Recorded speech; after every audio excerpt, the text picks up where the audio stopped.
Sore, ganti. Berarti resipnya oke ya. Jadi resipnya untuk pakai HT bisa, cuma waktu transmit nggak mau ya. Ya, bisa kita informasi. Terima kasih pendengar ini monitor. Jadi resipnya bagus, bisa terima. Cuman waktu transmit menggunakan HT tidak bisa gitu ya. Kan begitu ceritanya. Pak Budi ganti. Di kopi di monitor. Kalau semalam bisa, kemarin bisa kan.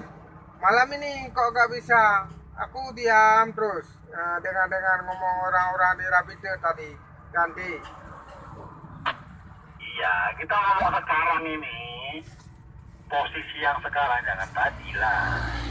Berarti posisi sekarang ini kalau pakai HT Pak Budi bisa mendengarkan atau meresip. Cuman waktu transmit atau ngomong udara nggak bisa. Begitu kan ceritanya ganti. Iya benar. Di kopi di monitor ya benar kalau kayak gitu. Udah 10-1, 10-2 ganti.